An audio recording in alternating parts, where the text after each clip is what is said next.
A paz do Senhor, meus irmãos. Estamos iniciando aqui nossa quarta aula do curso, chegando na metade do curso. E hoje, diferentemente das demais aulas, essa aula é uma aula gravada, né, por conta do trabalho. Vou ter que, daqui a pouco, viajar a trabalho. Então, o meio que nós achamos foi de gravar essa aula.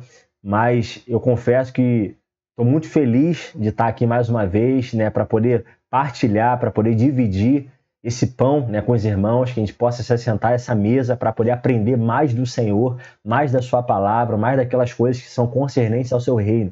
E, meus irmãos, essa semana foi uma semana de muitas provações, né? Eu falei, acho que na primeira aula, que o difícil não é preparar uma aula, montar os slides. Isso dá trabalho, sim, dá trabalho, às vezes, preparar o material, mas a parte mais difícil é quando a gente tem que passar por dentro dessa aula, passar por dentro do Evangelho, viver aquilo que de fato são as ordenanças do Senhor. A Bíblia fala que nós amadurecemos à medida que nós exercitamos as faculdades espirituais na prática. Então é isso que nos faz maduros. E Tiago fala assim: tende por grande alegria, por grande gozo, ao passar por tribulações. É difícil, né? É difícil a gente olhar para esse texto, às vezes ler e falar, pô, será que é possível eu ter alegria, e não só alegria, uma grande alegria ao passar por tribulações? E essa semana foi uma semana de grande provação, naquilo que tange a justiça, diante das injustiças que a gente lidar no dia a dia.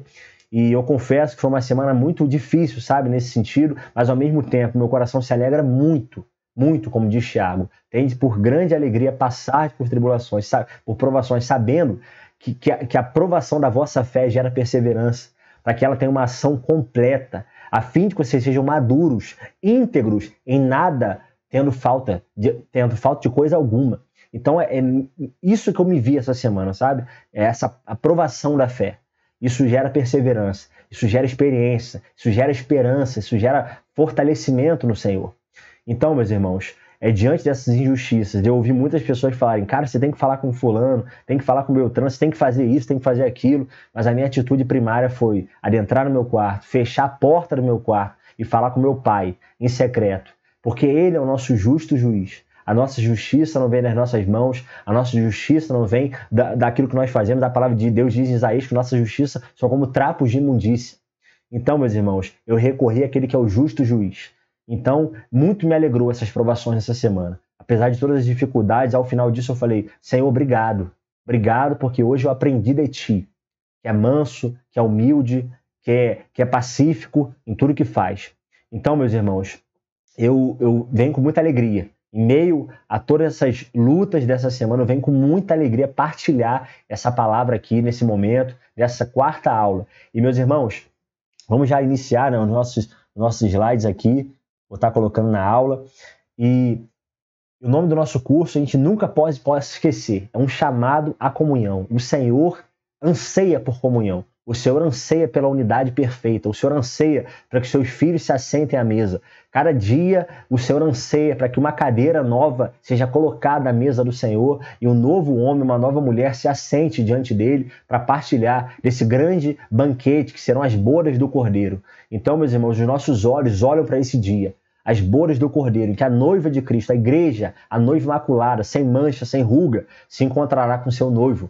Então, meus irmãos, a gente vai dar prosseguimento a esse curso. E hoje a gente vai falar um tema, né, muito importante. O nome dessa aula vai ter por tema o mistério revelado. Várias vezes nessa carta, principalmente no capítulo 3, Paulo vai falar sobre o mistério que existia, o mistério que me foi confiado, o mistério revelado. E, meus irmãos, por que Paulo vai falar tantas vezes sobre o mistério? Que mistério é esse que ele vai revelar? O que é isso? Meus irmãos, esse mistério, até uma vez eu pregando na nossa igreja, eu estava falando sobre Adão e Eva, e eu falei que Eva é o mistério. E é por isso que, às vezes, as mulheres não se entendem. Eu falei brincando, eu falei assim, às vezes nem a mulher, ela se entende. Eu falei, fica tranquila, minha irmã, você é o mistério. Por isso que você, às vezes, não se entende. Mas, meus irmãos, isso realmente acontece. Quando Deus cria o homem, fala que assim, Deus criou o homem e mulher os formou. Aí o texto continua, no capítulo seguinte, e fala assim, e Adão, e vendo Deus que Adão estava só, falou, não é bom que o homem esteja só. Então ele tira de dentro de Adão Eva, Isso traz um ensinamento muito profundo para nós. O porquê que, então, Deus falou que fez o homem e a mulher, e na sequência a gente não vê a mulher, a gente vê só o homem. A gente vai entender o quanto a relação disso na morte de Cristo, o quanto ele revela a igreja a partir da sua morte. Mas a gente vai chegar lá, meus irmãos. Então, o tema dessa aula é o mistério revelado. E por que Paulo vai falar tanto sobre o mistério? A gente vai entender por que Paulo escolhe a carta aos Efésios para falar sobre essa questão do mistério. Então, meus irmãos, a primeira coisa que a gente tem que entender é o que Paulo foi vocacionado para fazer. Paulo é conhecido como o apóstolo dos gentios, enquanto Pedro é conhecido como o apóstolo dos judeus, porque foi aquele que pregou para os judeus, primariamente. Paulo não. Paulo tem uma vocação específica. Ele é um homem que vai pregar para os gentios. Isso é uma coisa que realmente, quando a gente olha, a gente fala assim, só um homem transformado por Deus para cumprir esse chamado, para cumprir essa vocação. Porque imagina, os judeus e os gentios não se davam. Eles chamavam os gentios de cães, de cachorro, como eram os samaritanos, uma vez que os samaritanos eram misturados quando foi a questão do reino dividido, né, que os assírios tomaram então a Israel, eles começaram a levar outros povos para aquele lugar, para que se misturasse, né, os judeus com aqueles povos, para que criasse uma miscigenação mesmo. Então, meus irmãos, Paulo foi vocacionado para isso. E ele começa dando alusão, né, fazendo referência a essa vocação para a qual ele foi chamado. Ele é o apóstolo dos gentios. Então, só um homem transformado por Deus mesmo, um judeu, fariseu, né, que foi circuncidado ao 8º dia, como ele diz, hebreu de hebreus, mas continuando nesse texto, ele fala assim, mas eu considerei tudo como esterco, como nada, reputei como nada, diante da sublimidade do conhecimento do Senhor. Então, meus irmãos, Paulo considerou tudo isso como menor, diante daquilo que ele conheceu, daquilo que ele viu exposto na face de Cristo, o conhecimento de Deus.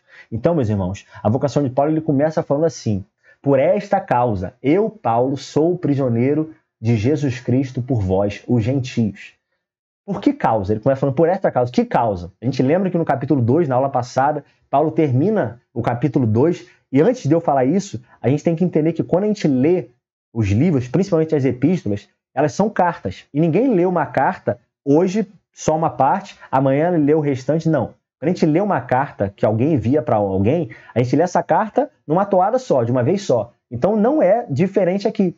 Só que como, né, para facilitar o nosso entendimento, aqueles que compilaram a Bíblia ali, depois eles foram colocados alguns escritos em cima, né, foram divididos em capítulos para se tornar mais fácil de se ler, mas nos originais não há essa divisão. É uma coisa só. Então a carta ela deve ser lida de uma vez só. Então a gente vê o ímpeto, o entusiasmo que Paulo escreveu essa carta aos Efésios. Mas ele está fazendo uma referência ao capítulo 2. Ele fala, por esta causa, que causa? Lembra que ele terminou o capítulo 2 de Efésios falando que vocês foram edificados a fim de que vocês se tornem morada de Deus juntamente com os judeus. Ou seja, esse povo que antes não era um povo escolhido no sentido daquele que levaria a revelação do Senhor ao mundo, agora eles foram incluídos nesse plano no sentido de revelar, né, o Senhor às nações. Por isso que o nome gentio significa nações, porque o propósito, né, a predestinação dos judeus é que eles fossem luz para os povos, é para que eles fossem luz para os gentios, inclusive, principalmente.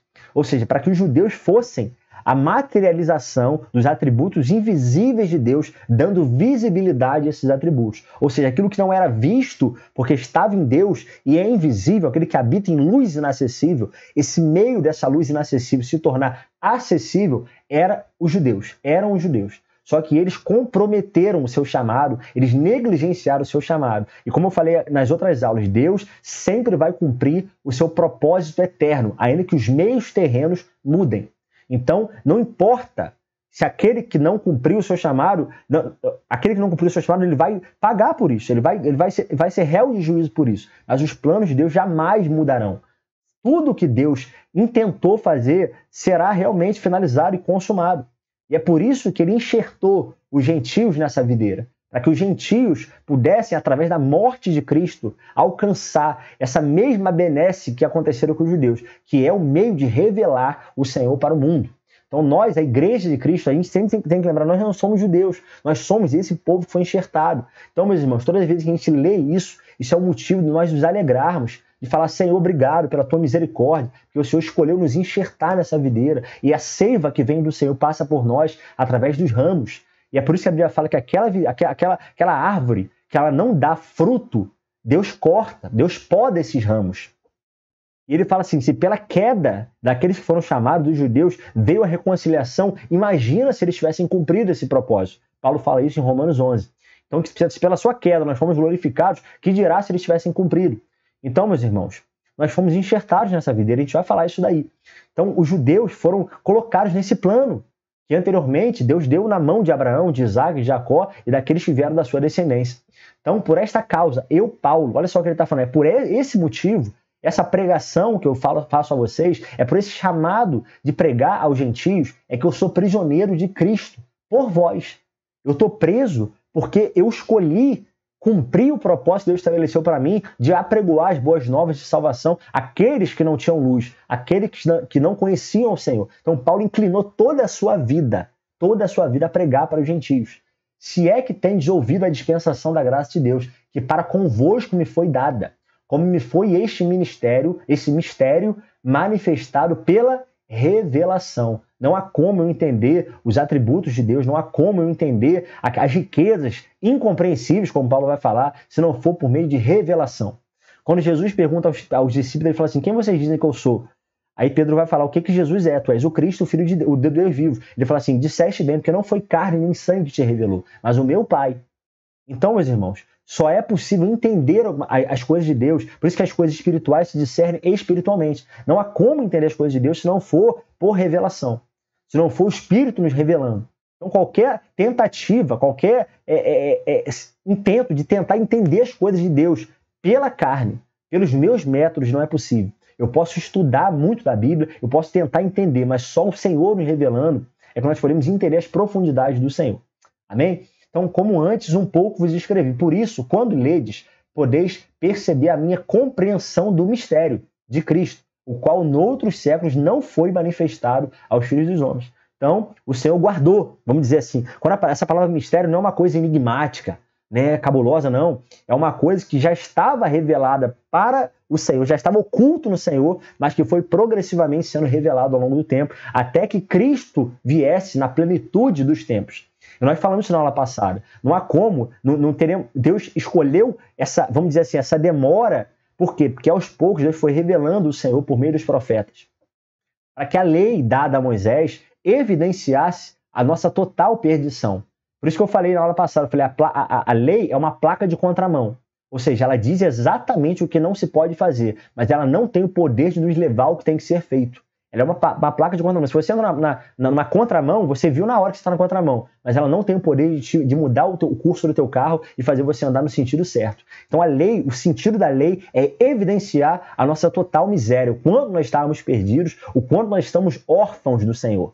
Então esse é o papel da lei. Por isso que ele foi revelando aos poucos, para que nós, entendendo que precisávamos de um Salvador, o Salvador viesse. Para que a gente, entendendo toda a compreensão da nossa doença, da nossa perdição, a gente pudesse recorrer a alguém que teria a cura, a salvação dessa condição, nos devolvendo ao propósito predestinado para nós, que era a adoção de filhos, para que nós manifestássemos as maravilhas de Deus como filhos amados, tendo o poder de Deus nos fazendo filhos. Por meio do seu poder, nós fomos feitos filhos, para manifestar as virtudes do nosso Pai.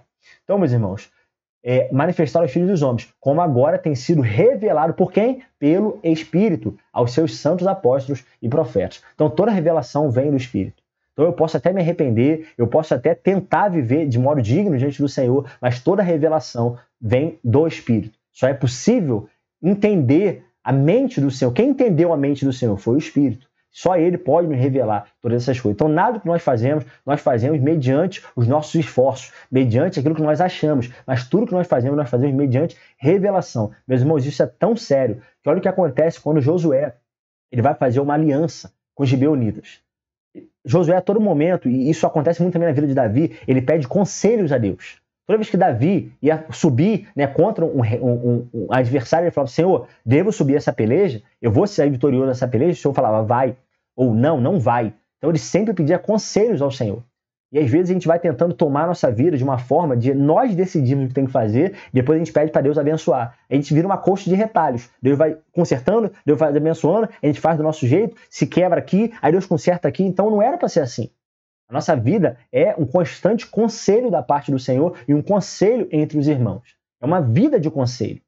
Então, tudo que nós fazemos é por revelação. E quando Josué, depois de ter quebrado, destruído tantos reinos, ele vai e faz aliança com os gibeonitas. Os gibeonitas enganam Josué e falam que eles são um povo de longe, porque eles estavam com medo dos israelitas, e Josué vai lá e faz uma aliança com eles. E, meus irmãos, isso é tão sério, mas tão sério, que Josué vira para Deus e fala assim, mas eles enganaram a gente. E o Senhor fala assim, não importa se eles enganaram. Vocês fizeram uma aliança, e agora em diante a aliança de vocês é perpétua. E, meus irmãos, isso é muito sério, porque mesmo a gente sendo injustiçado, alguém nos enganando, Deus não está levando isso em consideração. Uma vez que a gente não pediu conselhos a Ele, essa aliança vai ser firmada, porque Deus é fiel à sua aliança. Deus não poderia, depois de Adão pecar, ter matado Adão e feito um novo homem sem pecado? Poderia, ele tem poder para isso, mas ele é tão fiel à sua palavra que ele não fez isso. Mas o Cordeiro de Deus foi imolado e morto para resgatar o homem dessa condição. Então, meus irmãos, Deus ele é muito fiel à sua palavra. Então, a gente falou isso, Deus pode mudar ao que ele fez para cumprir a sua palavra, mas ele nunca vai revogar a sua palavra, jamais vai revogar a sua palavra. Ainda que ele mude todas as coisas, a sua palavra permanece de geração em geração. Céus e terra passarão, mas a sua palavra permanecerá. Então, meus irmãos, é isso que Paulo está falando. E por que Paulo vai falar tantas vezes sobre o mistério? Porque no tempo ali dos Efésios, a gente falou na primeira aula que Éfeso era um local, aquela cidade era um local muito místico, né, de muito ocultismo, eles eram extremamente espiritualísticos ali, né, tinha o templo de Diana, tinham vários deuses, né, o deus Baco, que é Dionísio, né, o deus do vinho, então eles tinham várias questões de misticismo. Não é à toa que quando Paulo prega naquele lugar e acontece aquela questão dos 7 filhos de Seva, que aquele demônio pula sobre 2 daqueles filhos ali, para que o evangelho se propaga por toda Éfeso ali, e os homens começam a queimar os seus livros de magia negra. Ou seja, isso mostra o quanto que aquele lugar era um lugar totalmente sincrético, cheio de ocultismo, e existiam naquele tempo as religiões de mistério, que era uma mistura entre a filosofia grega e o ocultismo persa, que faziam as religiões de mistério. Então não é à toa que Paulo está falando várias vezes sobre mistério. Por quê? Porque Paulo começou a falar a língua daquele povo, a língua que aquele povo entendia. E, meus irmãos, isso é muito, muito legal, porque Paulo fala, eu me fiz judeus para ganhar os judeus. Ou seja, ele se coloca naquela condição, sem se corromper com aquela condição, a fim de salvar aqueles homens. Quem lembra isso daí pra gente? O próprio Cristo, que tomou a nossa forma, sem se corromper com aquilo que era oriundo de nós, né, o pecado. Mas ele toma a nossa forma para nos salvar. Então Paulo faz isso. Isso tem algo que eu tenho aprendido muito em Brasília, isso, meus irmãos. Como eu tenho tido experiências com isso. Eu sempre fui muito avesso à política. Eu nunca quis saber muito de política, e não era uma questão de não ter acesso, mas eu escolhia não saber. Né? Por conta de muitas coisas que meus irmãos sabem, né? A gente se frustra muito vendo algumas coisas, isso acaba desgastando quando a gente vê as coisas que têm acontecido no meio político, e então eu escolhi não saber disso. Até o irmão, uma vez eu estava de sentinela na nossa igreja, o irmão começou a conversar sobre política. Eu falei, meu irmão, eu queria muito tentar conversar contigo, mas eu não sei nada do que você está falando. Eu não sei nada de política. E talvez isso seja vergonhoso para mim, mas eu escolhi não saber. E hoje, aqui em Brasília, como essa cidade respira política, quantas oportunidades eu tive de começar uma conversa por meio da política. Né? Eu tenho trabalhado com muitas autoridades aqui em Brasília. E as autoridades, a maioria dos assuntos que eles puxam são sempre sobre política. Eu falei, então eu vou começar a aprender a política, não para que eu saiba só de política, mas para que isso seja um meio de eu começar uma conversa com esses homens. E foi muito legal, porque um dia desse, uma dessas autoridades virou para mim e falou, poxa, eu queria tanto que onde eu comando fosse mais unido. Eu falei, pois é, falei para essa autoridade, um reino dividido não subsiste ali. Onde é que está escrito isso? Eu comecei a falar, eu falei, está escrito em Mateus, eu comecei a falar sobre a Bíblia e foi muito legal. Então, assim, isso é importante. Às vezes a gente se colocar nessa condição, sabe, para que a gente possa ganhar aquele lugar, para que a gente possa entrar naquele lugar ali. Então, isso é muito importante. Então, é o que Paulo está fazendo, ele está falando a língua daqueles homens. Da mesma forma que Jesus, nas cartas do Apocalipse, fala de coisas que existiam naquela cidade. Né? Em Filadélfia, ele fala que aquela cidade era uma cidade sobre locais de muito terremoto. E é o que ele fala no final. Aquele que vencer, eu far-lhe uma coluna firme no meu templo. Então, ele começa a fazer alusões a isso. Então eu não tenho dúvidas, né? Não tenho dúvidas não, mas eu falo assim, brincando, que se Jesus mandasse uma carta para o Rio de Janeiro, ele falaria sobre o Cristo verdadeiro. Uma vez que existe um Cristo redentor falso, ele falaria sobre a verdadeira redenção do Cristo, o Filho de Deus. Então, meus irmãos, é mais ou menos isso que Paulo está falando. Então ele fala desse mistério, a fim de aguçar, né, a atenção dos Efésios, para que então ele revele o verdadeiro mistério revelado por meio de Cristo, quando ele veio ao mundo. E, meus irmãos, Então, ele começa então a fazer a compreensão. E agora que eu falei desse mistério, todos estão ansiosos para saber qual é esse mistério. Eu vou então esmiuçar, eu vou explanar o que é esse mistério, a compreensão desse mistério. E ele vai falar então, a saber o quê? Que mistério é esse? A saber que os gentios são co-herdeiros e de um mesmo corpo. Meu Deus, que glorioso a gente saber disso. Nós, gentios, que antes andávamos sem luz, brilhou sobre as nossas trevas essa luz. E participantes da promessa em Cristo pelo Evangelho, do qual fui feito ministro pelo dom da graça de Deus, que me foi dado segundo a operação do seu poder. A mim, o mínimo de todos os santos, me foi dada esta graça de anunciar entre os gentios, por meio do Evangelho, as riquezas incompreensíveis de Cristo. Meus irmãos, olha que maravilhoso. Paulo está fazendo uma alusão ao seu próprio nome. O nome Paulo significa pequeno. Então ele está falando, eu sou o mínimo de todos os santos. A gente falou isso na aula passada, que ele começa se considerando, né, o menor dos discípulos, dos apóstolos, depois ele fala que ele é o mínimo, o menor dos santos, e no final ele já fala que dos pecadores é o principal. Porque à medida que ele foi conhecendo o Senhor, ele passou a conhecer ele mesmo. Então toda revelação de Deus traz uma revelação de nós mesmos. Não é à toa que quando Pedro fala para Jesus assim, ó, tu és o Cristo, o Filho do Deus vivo. Então quando ele reconheceu Cristo, ou seja, ele teve uma revelação de Cristo, Cristo falou, e eu te digo que tu és Cefas, e sobre essa pedra eu edificarei a minha igreja. Olha que coisa gloriosa. O fato dele ter tido uma revelação de Deus fez com que ele tivesse uma revelação dele mesmo. Porque, meus irmãos, nós fomos feitos imagem de Deus, semelhança no Senhor. Então não há como nós nos conhecermos se não for conhecendo ao Senhor. Então a fonte de conhecimento de nós mesmos passa pelo conhecimento de Deus. É por isso que o conhecimento de Deus liberta. Por que ele liberta? Porque a gente passa a se conhecer. E se conhecendo, não há nada que alguém possa fazer conosco. Então, é isso, meus irmãos. Não há o que um homem possa te fazer se você se conhece. Porque se o que ele estiver falando é verdade, amém, é verdade, não é o que eu possa dizer. Agora, se o que ele está falando é mentira, amém, é mentira mesmo, eu sei quem eu sou, então não precisa alguém falar. Então, é isso. Então, toda a revelação de Deus traz uma revelação de nós mesmos, de quem nós somos. Então, isso é maravilhoso de entender, porque Deus revela por meio dele mesmo quem nós somos. E ele fala sobre essa pedra, e há muita discussão, né? Quando ele fala sobre essa pedra edificarei a minha igreja, o pessoal pensa que essa pedra é Pedro. E por isso que Pedro foi feito o primeiro Papa.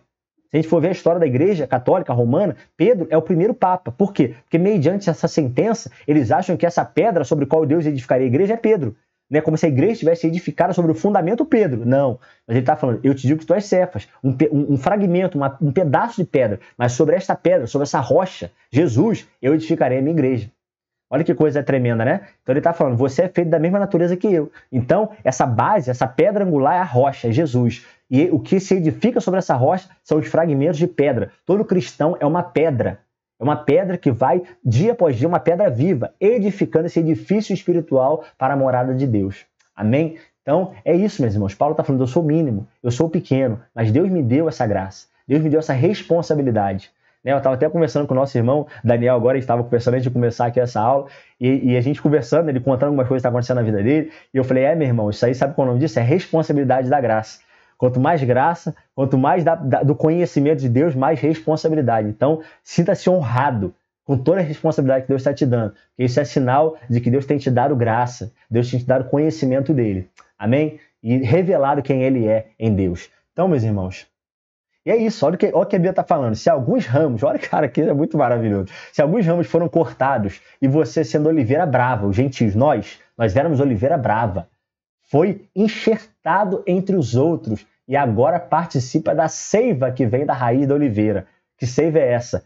Que raiz é essa? É Cristo. Lembra? Isaías 11 fala que do rebento de Jessé surgiria o renovo, daquele toco, daquele tronco morto, vamos dizer, né? Surge o Filho de Deus, surge aquele renovo, o Senhor. E essa seiva, que seiva é essa? É o Espírito Santo. A Bíblia fala que o Espírito não foi lhe dado por medida. Então o Espírito flui de Cristo para nós. E é por isso que o último ato de Jesus na cruz é o quê? E ele expirou, ele entregou o seu Espírito. Essa seiva foi entregue pelo Senhor. E não é à toa que a gente vê que quando o Senhor ele está no Getsêmani, ele está ali sofrendo, fala que então ele começa a suar sangue. Às vezes a gente olha, e eu sei que existe isso, tá? A gente olha Jesus suando sangue e a gente pensa que esse sangue é só uma questão fisiológica. Diz que ele estava muito nervoso, mas é como se Jesus, como aquela uva mesmo, ele estivesse sendo espremido. espremido até aquele produto sair. Qual era o produto? Era o vinho, era o sangue que nos salvaria. E, meus irmãos, cara, isso é muito, muito lindo de ver. Jesus, o lugar que Jesus escolhia para orar era um lagar. Né? O Monte das Oliveiras é um lagar. E sabe o que é um lagar? É um local de espremer semente. Então, todas as vezes que Jesus ia orar, era como se ele estivesse sendo espremido. É como se aquela azeitona tivesse sido espremida para produzir o azeite. É como se aquela uva estivesse sendo espremida para produzir o vinho.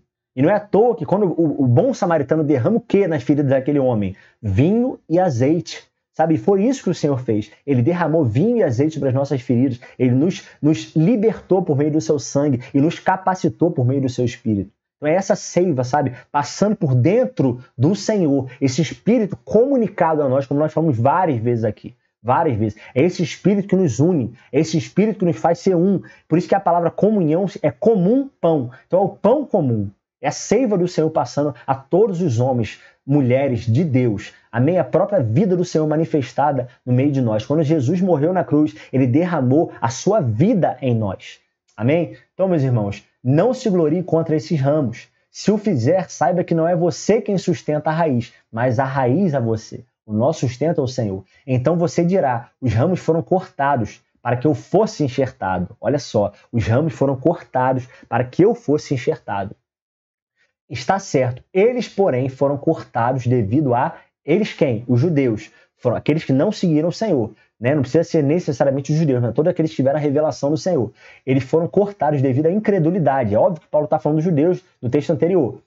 E você permanece pela fé.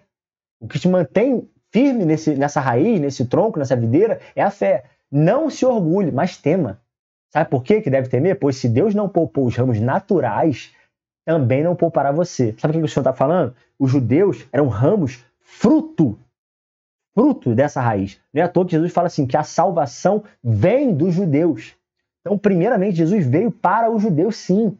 Aí existem promessas gloriosas para os judeus. É o povo de Deus, escolhido pelo Senhor, que não cumpriu o seu propósito. Então, os ramos naturais, quando a gente fala de natural, a gente fala de natural mesmo, de naturalidade, daquele que nasceu da semente. Eram os judeus. Então, se Deus está falando assim, se eu não poupei os filhos legítimos, se eu não poupei aqueles que vieram de mim, da raiz dos judeus, que eu escolhi, da descendência de Abraão, que dirá vocês que foram enxertados. Mas ele continua falando no texto assim, fala assim, mas se esses, que são ramos naturais, se arrependerem, saibam que eu os enxertarei novamente. Cara, isso é muito profundo. Sabe o que ele está dizendo? Se esse povo, que é um ramo natural, se arrepender da sua incredulidade, porque não creu em mim, eles não creram em mim. Então, e a Bíblia fala assim, que o Espírito nos convence do pecado, da justiça e do juízo. Ele fala assim, do pecado, porque não creram em mim. Olha só o que Jesus está falando. Ele está falando, mas se eles crerem, eu os enxertarei novamente nessa videira. Eles acharão lugar em mim também. E essa seiva passará. E, meus irmãos, aqui do lado da minha casa, tem muita árvore. Aqui em Brasília tem muita árvore. E uma coisa que eu tenho reparado é que nem sempre os ramos estão ligados diretamente no tronco. Mas, às vezes, esses ramos estão ligados a outros ramos. Como se aquele ramo nascesse do outro ramo. E olhando isso aqui ontem, eu fiquei parado, tem uma jaqueira aqui do lado, né? Eu fiquei olhando para aquela jaqueira, pensando nisso. Falei que nem sempre os ramos nascem diretamente do tronco, como os judeus nasceram. Mas é como se os ramos nascessem de outros ramos. É como se os judeus produzissem outros ramos, que seriam os gentios. Isso nos faz entender o quê? O que é a comunhão? Que são filhos produzindo filhos.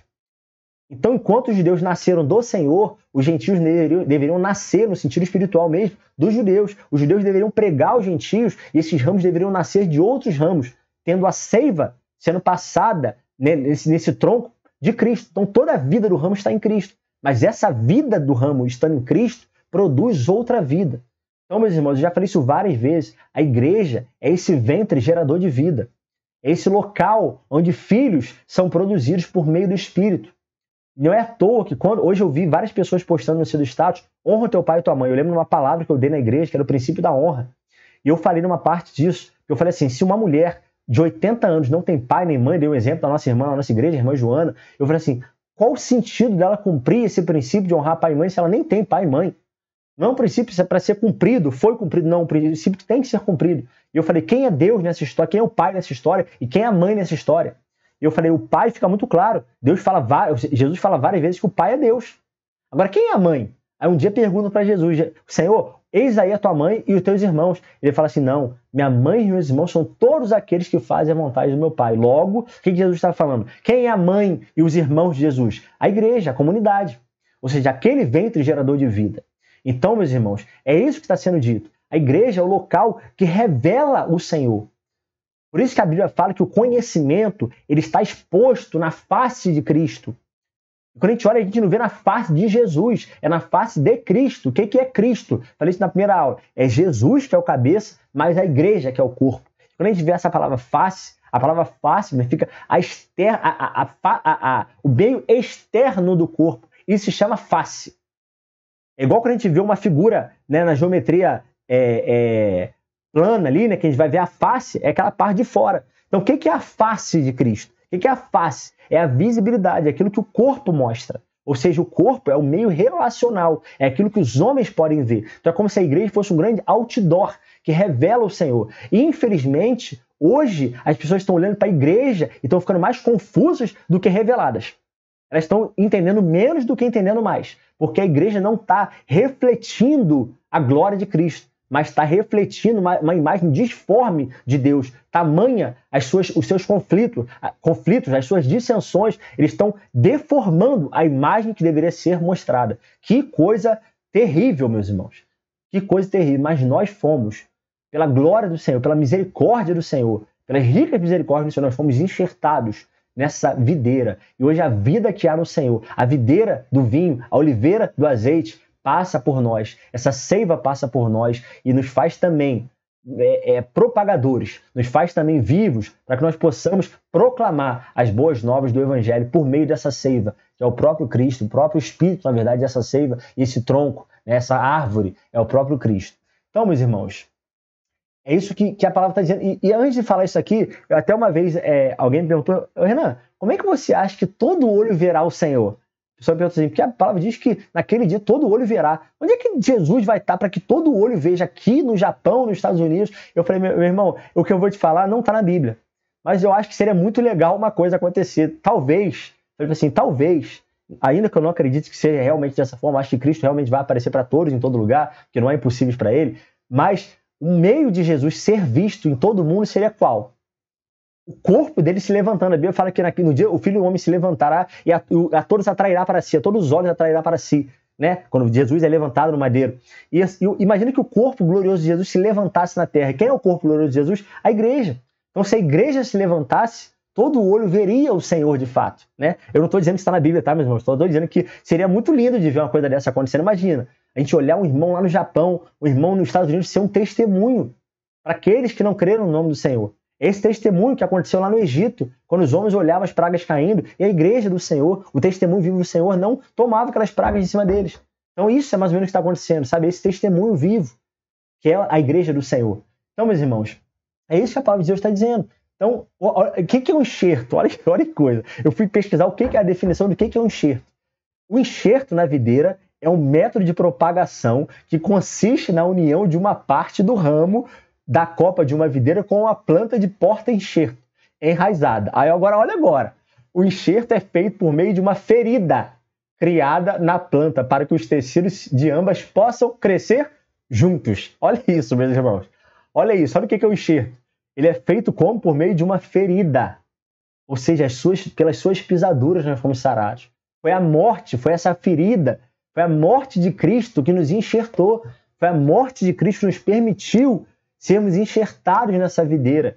A morte de Cristo nos tornou um com Ele. A morte de Cristo nos comunicou, nos uniu a essa videira. Então, meus irmãos, é só por meio de Cristo, não há outro caminho, não há outro nome pelo qual importa que sejamos salvos, senão o nome de Cristo. Amém? Isso é o enxerto. Esse enxerto é a própria morte de Cristo. Ele sendo ferido para que nós fôssemos colocados nele, para que nós fôssemos enxertados nele, nessa videira. Amém? Glória a Deus.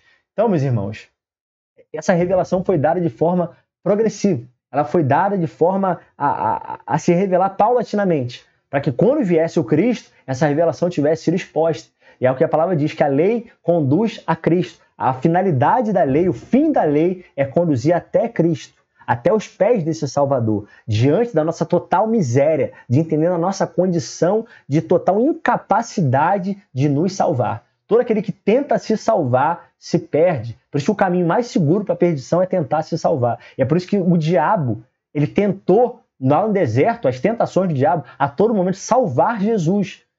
Porque se ele salvasse Jesus, todos nós estaremos perdidos. Mas a vida em Deus consiste justamente em se perder.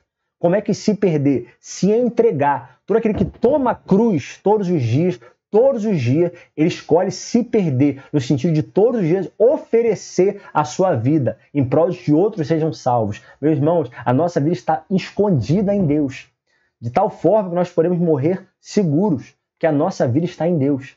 Então Deus foi revelando paulatinamente esse mistério. Ele foi dando a conhecer esse mistério. A palavra de Deus diz que o mistério do Senhor, o segredo do Senhor, são para os que o temem. Salmo capítulo 25, versículo 14, fala isso. E existe um outro texto também, Provérbios 25, versículo 2, que fala que a glória do Senhor consiste em esconder as coisas. E a glória dos reis consiste em desvendá-las, em esquadriá-las e descobri-las. Então o Senhor deixou isso oculto dentro dele, não para que não fosse revelado, mas para aqueles que temem ao Senhor, para aqueles que buscam o Senhor, tivesse pela revelação do Espírito exposto esse mistério e que pudesse ser um propagador dessa revelação. Revelação é tirar o véu, ou seja, é tirar o véu, é desvelar, é abrir o véu. Então, meus irmãos, quando a gente olha às vezes Apocalipse, Apocalipse é o livro da revelação. A gente pensa que Apocalipse é o livro mais enigmático da Bíblia. Não, Apocalipse é justamente o livro que revela. O Apocalipse não é um livro das coisas futuras, da escatologia, do que vai acontecer no futuro, não. Apocalipse é o triunfo da igreja, é mostrando a besta sendo esmagada, é o diabo sendo vencido, o anticristo sendo vencido, com o sopro da sua boca, ele acabando com os poderes. Então, meus irmãos, Apocalipse é o livro do triunfo da igreja. Então Deus vai revelando isso progressivamente para que no último livro da Bíblia ele coloque então finalmente o triunfo do seu corpo, o triunfo daqueles que foram obedientes e perseveraram até o fim. Amém? Glória a Deus. Então, meus irmãos, e demonstrar, versículo 9, a todas qual seja a comunhão do mistério, que desde os séculos esteve oculto em Deus, que tudo criou por meio de Jesus, por meio da sua palavra, para que agora, pela igreja, meu Deus, olha só, pela igreja, cara, isso é muito profundo. Pela igreja. Agora ele se deu a conhecer por meio de quem? Pela igreja. Nós temos a responsabilidade. Essa camisa aqui, atrás dela, os irmãos sabem o que está escrito. Uma expressão de Cristo ao mundo. Nós somos essa expressão de Cristo ao mundo. A multiforme sabedoria de Deus seja conhecida dos principados e potestades dos lugares celestiais. Eu confesso que a primeira vez que eu li isso aqui, eu falei, não faz sentido. Por que Deus vai se dar a conhecer por meio da igreja para os principados e potestades?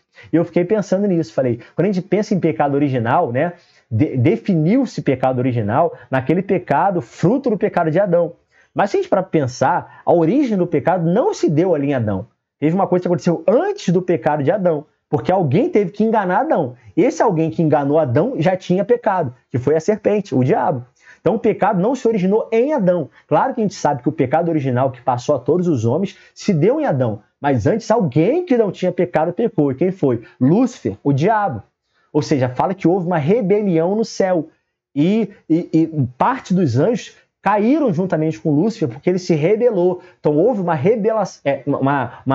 rebeldia, né, no céu, uma confusão no céu. É por isso que quando Jesus vem, fala que ele veio fazer novas todas as coisas e ele veio trazer organização, vamos dizer, né? Fazer novas todas as coisas, tantas coisas que estão nos céus quanto que estão na terra, porque no céu também tinha havido uma grande confusão, uma grande quebra, um grande pecado naquela gerência divina ali.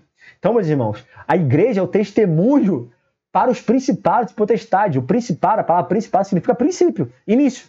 Então, aquilo que desde o início foi revelado, a igreja está mostrando o que é o testemunho vivo, ou seja, o fruto de uma obediência a Deus. Então, a igreja não é só o testemunho para o mundo, a igreja é o testemunho para os céus também, daqueles que se rebelaram contra o Senhor. Então, a igreja é esse poema, né, que a gente falou, né, essa feitura, esse poema que mostra a profundidade do que é o Senhor. Então, ele mostra isso para todos, não só para o mundo, mas como para os principados e potestades, nas regiões celestiais. E não é à toa que Paulo vai falar aos Efésios, no último capítulo, sobre as hostes espirituais da maldade que guerreiam nas regiões celestiais. Que a gente deve tomar a armadura de Deus. A gente vai chegar lá no capítulo 6. segundo o eterno propósito que fez em Cristo Jesus, nosso Senhor, no qual temos ousadia e acesso com confiança pela nossa fé nele. Esse caminho agora está aberto. E com ousadia a gente pode se achegar, né, diante do trono da graça, a fim de alcançar misericórdia, como diz a palavra do Senhor. Então, meus irmãos, e o clamor de Paulo. E é muito legal que Paulo ele sempre vai destrinchando, ele vai esmiuçando, ele vai oferecendo aquele conhecimento, aquela revelação no final. Mas agora, diante dessa revelação, eu oro para que aquilo que vocês foram expostos entre em vocês. Né? Então, assim, é muito legal, porque é como se fosse, né, uma vida, eu fiz até uma analogia com isso, é igual a vitamina D. A vitamina D está ali. Para pegar a vitamina D, a gente precisa se expor ao sol. Mas a vitamina D só vai entrar na corrente se o sol fazer com que ela entre na corrente. Então é como se fosse essa exposição à palavra de Deus, e agora a oração faz com que essa vitamina entre na nossa corrente sanguínea. Então Paulo ele expõe a palavra de Deus, mas agora ele ora para que essa palavra possa adentrar num solo fértil, para que ela possa realmente mudar. Essa palavra não seja mais apenas um entendimento, mas que ela seja agora um fruto dentro de nós, a gerar vida, e vida eterna, vida abundante. Amém? Então, meus irmãos, é isso. É essa vida plena que ele está trazendo para nós. Né? Uma vez eu coloquei aqui no computador, escrevi aqui no fundo de tela, que eternidade não é vida longa. Eternidade é vida plena. É mais do que viver muito. É viver de forma plena. É melhor viver 100 anos de forma plena do que viver 1000 anos de qualquer forma. Né? Então é isso que Paulo está falando. Eu quero que vocês tenham vida plena. Eu quero que vocês tenham vida.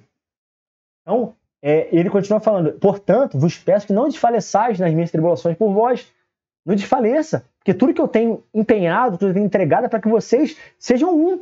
Então é para a vossa glória, vocês são a vossa glória. Esse sofrimento são a glória de vocês. Por causa disso eu me ponho de joelhos perante o Pai de nosso Senhor Jesus Cristo, do qual toda a família nos céus e na terra toma o nome, para que, segundo as riquezas da sua glória, vos conceda que sejais corroborados, fortalecidos com o poder pelo seu Espírito no homem interior.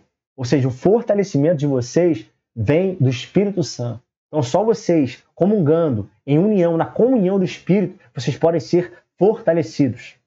É por isso que a Bíblia fala isso, que o cordão de 3 dobras ele não se quebra facilmente. Quando alguém estiver frio, vai ter o outro para cobrir, para aquecer. Então, ele nos chama a comunhão. E a palavra de Deus diz em Provérbios 18 que aquele que se levanta, que aquele que se isola, na verdade, aquele que não quer comungar, não quer ter comunhão, ele insurge-se contra a verdadeira sabedoria. Ou seja, essa sabedoria revelada, aquele homem que se isola, que não quer ter comunhão, ele se insurge contra essa verdadeira sabedoria. Então, meus irmãos, isso é muito sério. Isso é muito sério, porque aquele que se isola, ele está se levantando contra isso. Então, meus irmãos, isso é muito sério. A gente precisa observar isso daí. Então ele fala aqui, para que ele está se colocando de joelho? Para que ele está orando? Para que ele está entregando tudo? Para que ele está sendo preso? Para que Cristo habite pela fé nos vossos corações. Eu já falei isso com os irmãos, toda vez que vocês verem a palavra para, circula lá na sua Bíblia, que isso dá uma identificação de propósito, para o qual nós fomos criados.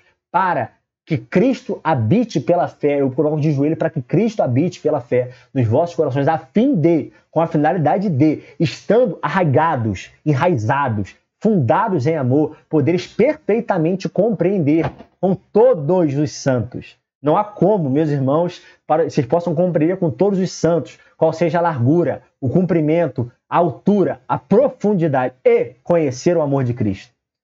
Meus irmãos, existe uma grande diferença entre compreender uma coisa e conhecer.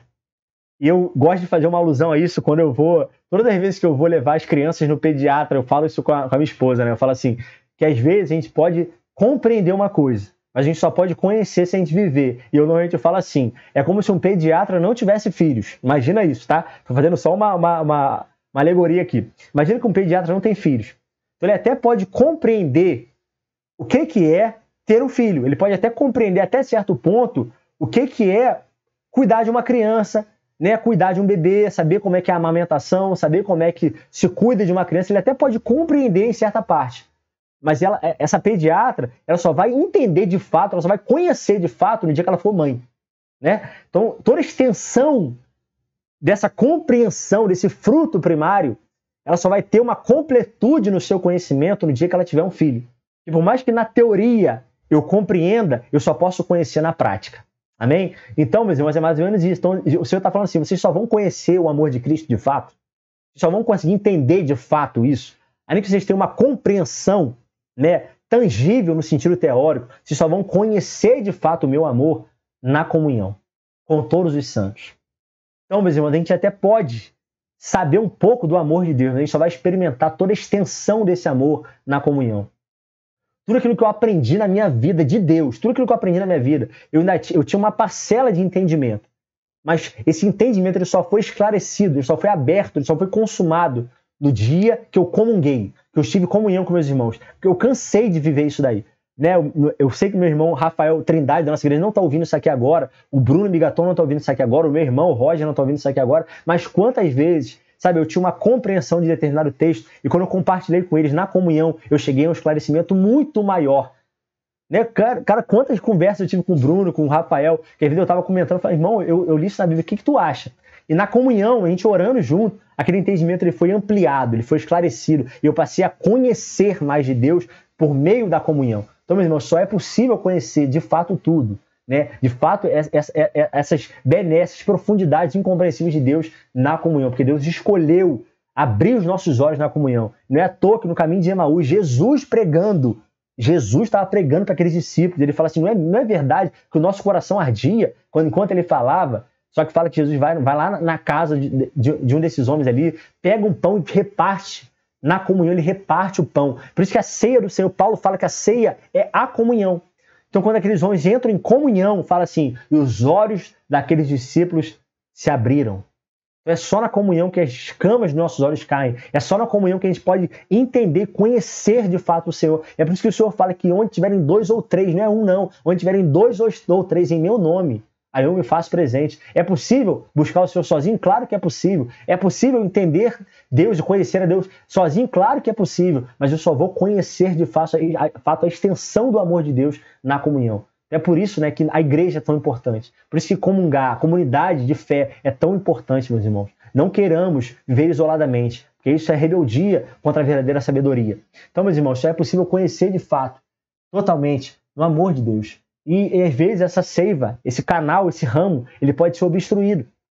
Ele pode ser obstruído por aqueles que se levantam contra essa comunhão. Então, meus irmãos, Deus nos chamou a vivermos de forma reconciliadora, como nós falamos na aula passada. Nós somos um instrumento de paz, nós somos um instrumento de reconciliação.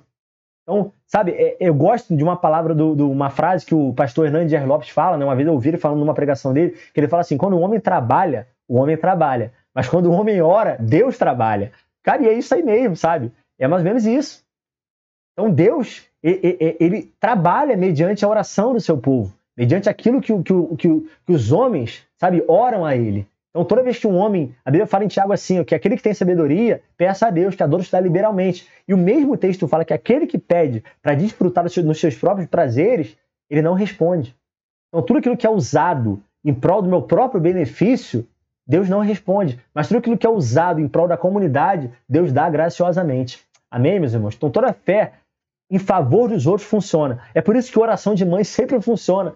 Porque ela nunca ora buscando o seu próprio interesse, mas ela ora buscando o interesse do seu filho. Aí o pessoal fala, eu ouvi muito falar isso, né? Não, a mãe tem sexto sentido, porque quando a mãe ora, a coisa funciona. Por que ela ora? E a coisa funciona? Primeiro, porque o vínculo da perfeição é o amor.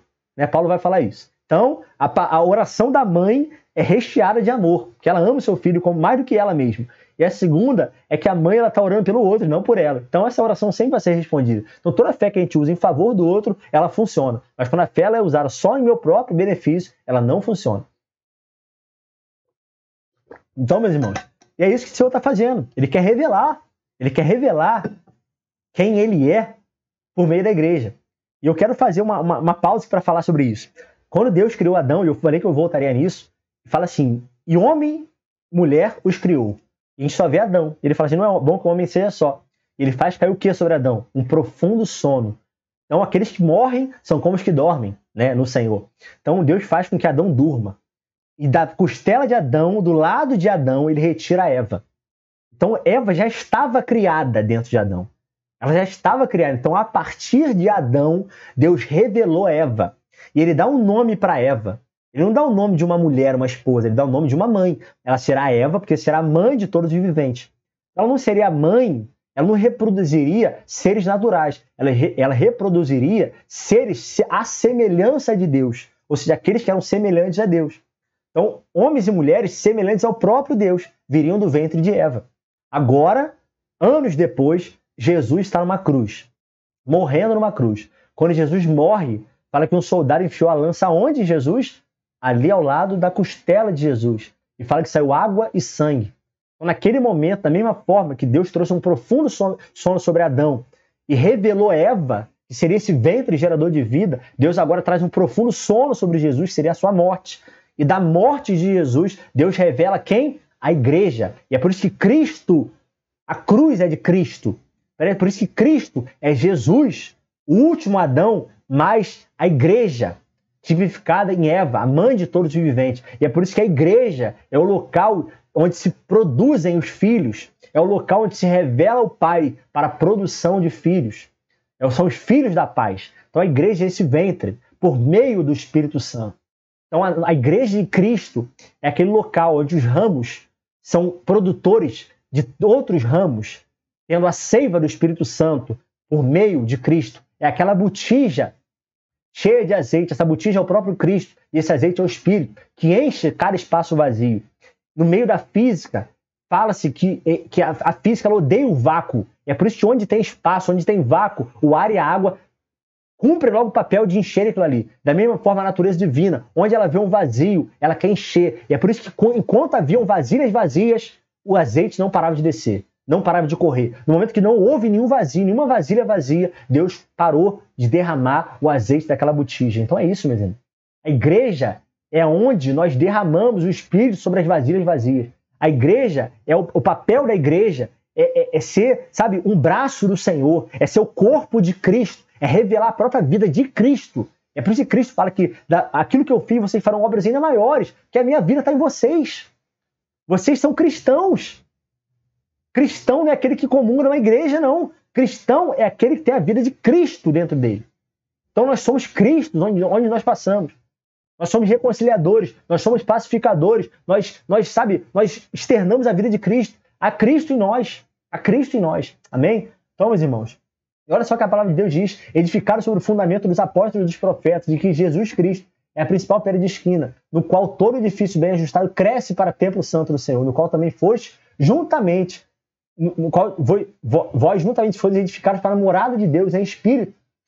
Olha só, meu irmão, o que Deus está falando no próximo texto aqui, que quero, pois, que os homens orem em todo lugar, levantando mãos santas. Aí quando a gente olha isso, a gente fala, poxa, mãos santas, o que será que são mãos santas? Olha o que Deus está falando, mãos santas, o que é mãos santas? Sem ira nem contenda. Ou seja, algo que está relacionado a quê? Ao relacionamento entre homens, ao relacionamento de comunhão. Então ele está falando que mãos santas são mãos que não trazem contenda. Então o nosso relacionamento horizontal entre irmãos, ele interfere diretamente no nosso relacionamento vertical com Deus. Então, levantar mãos santas, ou seja, a oração que é ouvida, a oração que chega ao Senhor como um aroma suave, é aquela que não há contenda, aquela que não há divisão. Então, o nosso relacionamento com Deus, com os irmãos, reflete diretamente no nosso relacionamento com Deus. E olha o que o texto continua dizendo. Olha só como Deus leva isso tão a sério. Quanto àquele que provoca divisões, advirta uma e duas vezes. Depois disso, rejeita. Rejeita. Não há como aceitar isso no meio do povo de Deus. Cara, isso é muito sério. Deus está falando, cara, vocês podem até comer com ladrões, com prostitutas, como eu comia, mas nunca comunguem com alguém que causa divisões. Alguém que se diz ser de mim e age de uma forma diferente. Deus leva isso muito a sério, meus irmãos, muito a sério. Então, que a gente não seja um instrumento de divisão. Que a gente não, lá no nosso trabalho, a gente não fale mal do nosso chefe, que a gente fale mal do nosso companheiro de trabalho, que nós estamos dividindo e não trazendo paz, não sendo um pacificador, um reconciliador. Você sabe que tal pessoa se perverteu e está em pecado, por si mesma será condenada. Recomendo aos irmãos que tomem cuidado com aqueles que causam divisões e colocam obstáculos ao ensino que vocês têm recebido. Afastem-se deles. Afastem-se desses homens, eles são uma pedra de tropeço. Não há nada mais abominável para Deus do que aquele que causa divisão. Nós falamos isso, Provérbios 16, de 16 a 19. Tem uma coisa que eu abomino, aquele que traz divisão, aqueles que causam divisão. Judas vai falar que aqueles homens são sensuais, os que causam divisão, e eles não têm o Espírito. Judas está falando que aqueles que causam divisão não têm o Espírito, que o Espírito é um espírito de comunhão, não é um espírito de divisão. Então todas as vezes que a gente se pegar dividindo, sabe, separando, murando, meus irmãos, nós estamos nos fazendo filhos do diabo. Mas todas as vezes que nós, em meio à injustiça, somos pacificadores, reconciliadores, nós somos filhos de Deus. Esses serão chamados filhos de Deus. Então isso é muito sério, meus irmãos. Muito sério. Então o mistério, olha só o mistério. Paulo está falando desse mistério. O mistério que esteve oculto desde todos os séculos e em todas as gerações e que agora foi manifesto aos seus santos, aos quais Deus quis fazer conhecer quais são as riquezas da glória deste mistério entre os gentios. Olha o que ele está falando, o que é esse mistério? Cristo em vós, esperança da glória. O que é esse mistério que a gente está falando desde o início, meus irmãos? É Cristo em nós. Em nós. Não é Cristo sobre nós em nosso favor. É Cristo através, por meio de nós. É essa seiva passando por dentro de nós e sendo revelada para todos os irmãos. Nós somos uma expressão de Cristo.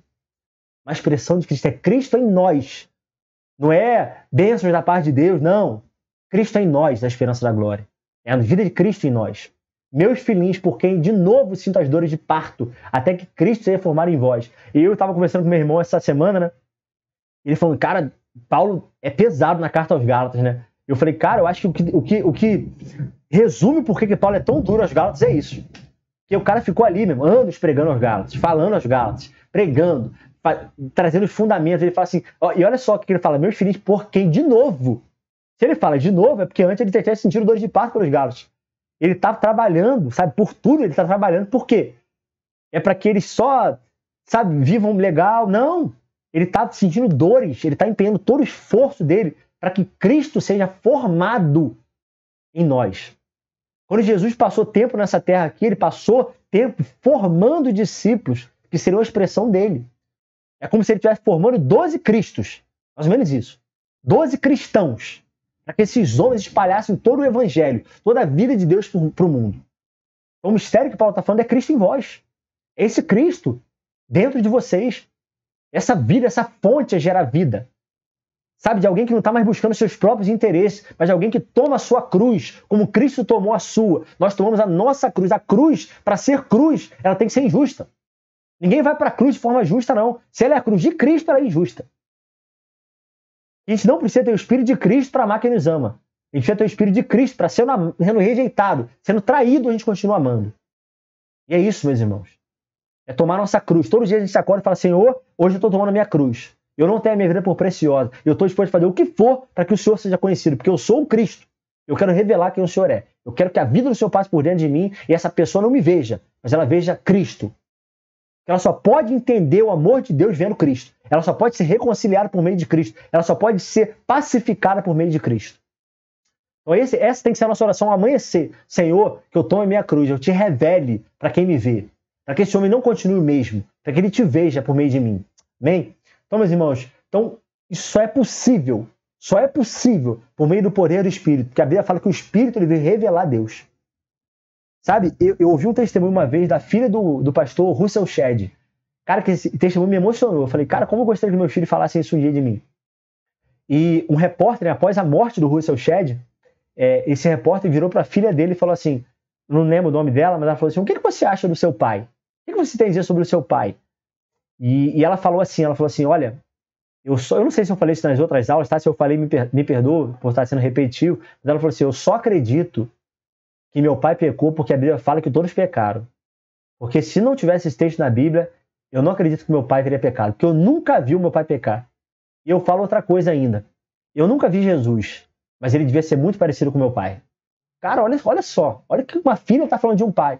Como eu gostaria que o Vicente e a Olivia falassem isso um dia de mim. Sabe, eu não vi meu pai, eu não vi o Renan. Ele parecia Cristo. Ele parecia Jesus. Meus irmãos, a vida de Cristo estava nesse homem. Sabe, eu vi um testemunho de um pastor falando do Russell Shedd.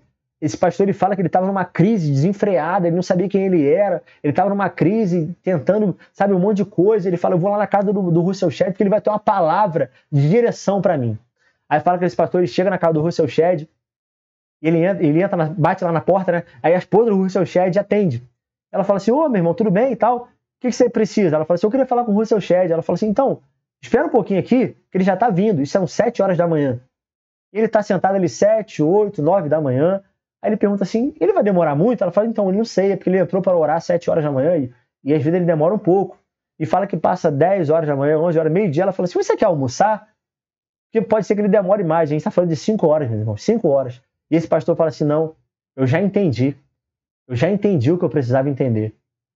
Eu já entendi por que eu não estou entendendo um monte de coisa, por que eu estou em crise.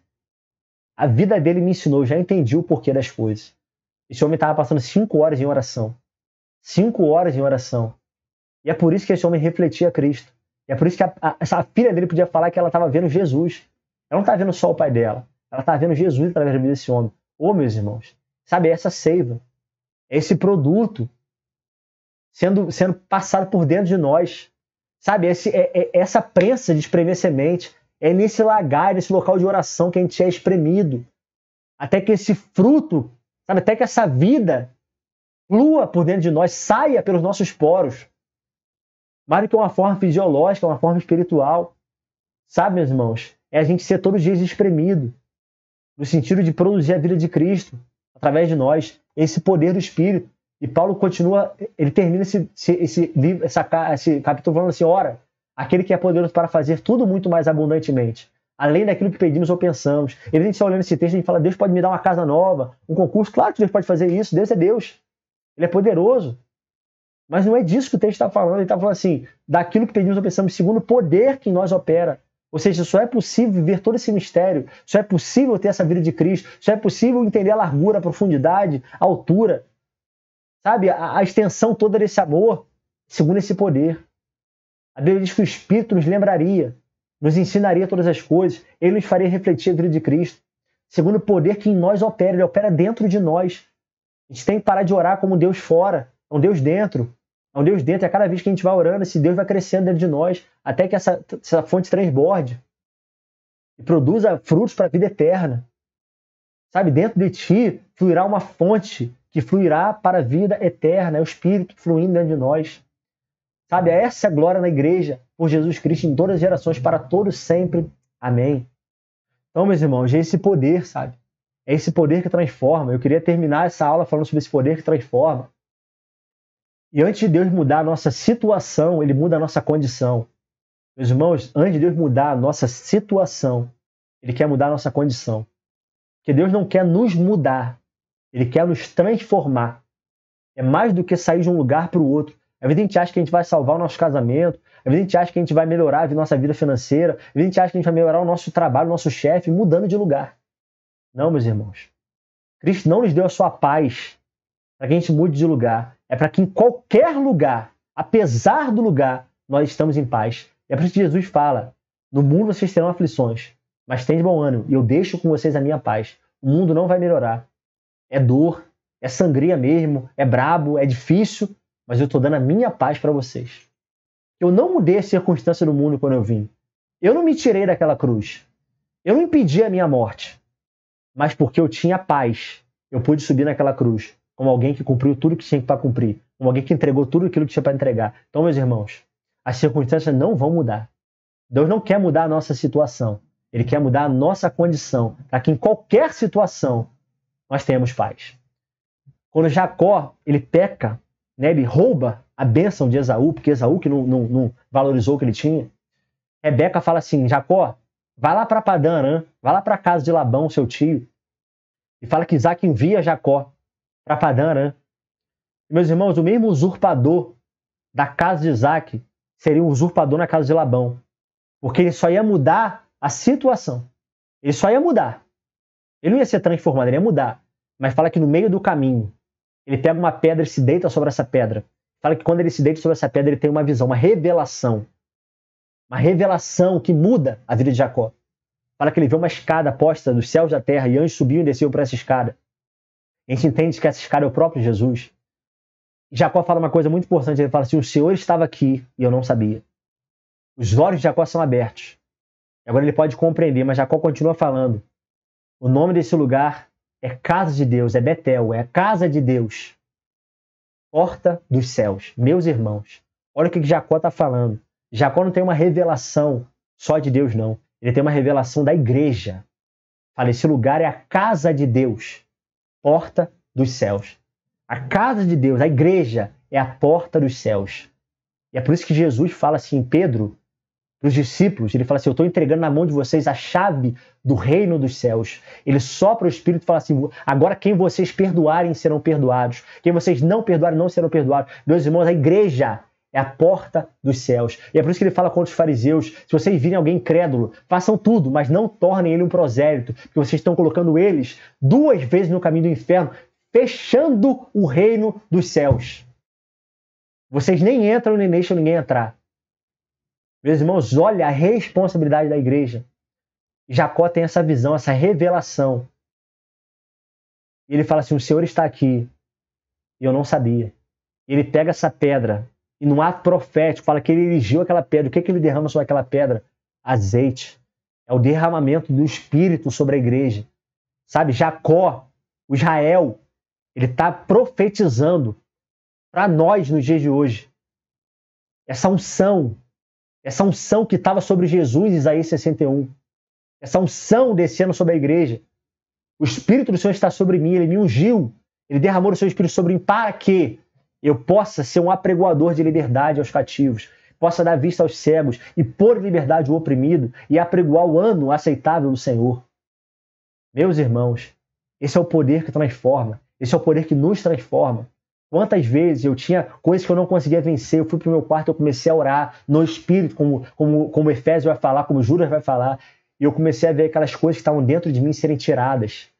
Sabe, meus irmãos, eu sempre quando eu estou orando, eu imagino um rio, um leito cheio de troncos e pedras, e uma água passando por esse rio. E à medida que eu vou orando, essas pedras vão sendo tiradas. Esse tronco vai sendo tirado. Todas as intransigências que existem dentro de mim vão sendo tiradas. E agora esse rio, esse fluir, pode passar sem perder a força. E ele pode fluir através de mim para a vida dos outros. Então, meus irmãos, esse poder do Espírito quer nos transformar. Então, mais do que mudar a nossa situação, Deus quer mudar a nossa condição de pecadores para homens santos, de aqueles que não estão amando tanto o Senhor, para aqueles que amam o Senhor de todo o seu coração. Deus quer nos transformar para que, mesmo que Ele não mude a gente de lugar, a gente seja um homem íntegro, um homem completo, um homem pleno, cheio de toda a plenitude de Deus. Um ser completo, um ser íntegro. Sabe, meus irmãos, é isso.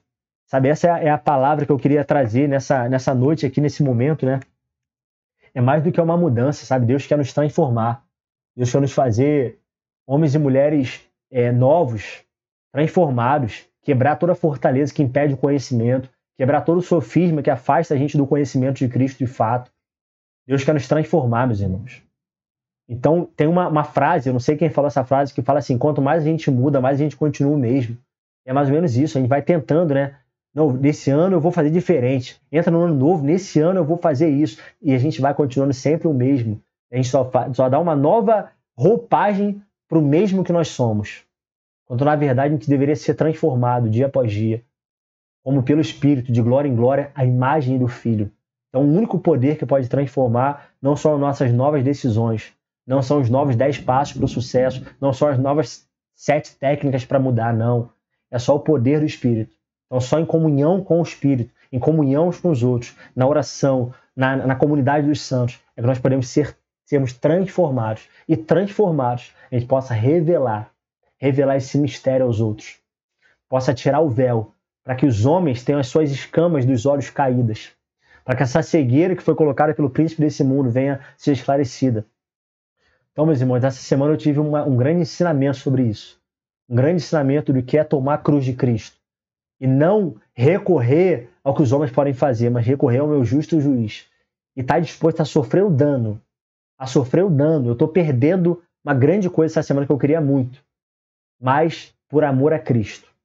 Como ovelha muda perante os seus tosqueadores, ele não abriu a sua boca. Que a minha justiça não está nos homens. A minha justiça vem do Senhor, que fez os céus e a terra. Amém? Senhor, em nome de Jesus. Nesse momento aqui que eu estou gravando essa aula, está caindo uma chuva aqui nesse lugar. Aqui em Brasília. E dessa forma eu quero te pedir também. A tua palavra diz que a tua palavra é como um orvalho que cai sobre a terra. E como essa chuva cai sobre essa terra, que nesse momento, Pai, a tua palavra, ela caia como um orvalho sobre a vida dos meus irmãos, sobre a minha vida. E o teu Espírito aplique essa palavra aos nossos corações. De forma, Deus, a não cair no solo duro, não. Cheio de espinhos, rochoso. Não, Senhor. mas a cair num solo fértil, embebido com a água do teu Espírito. E essa palavra faça morada, Senhor, em nome de Jesus. E o teu poder transformador nos transforme de glória em glória, segundo a imagem do teu Filho, em nome de Jesus. E a gente povoa essa terra com réplicas, com imagens, com cópias do Senhor, comungando como um só corpo, vivo do Senhor, a tocar, a salvar, a sarar, a comunicar a tua vida, Pai. Aqueles que não têm vida, nós sejamos um instrumento de salvação, um instrumento de pacificação, um instrumento de revelação a todos aqueles que não te conhecem, Senhor. Que onde há doença, haja cura, Pai. Que esse poder transformador alcance, Pai, os meus irmãos que estão necessitados da tua cura, Pai.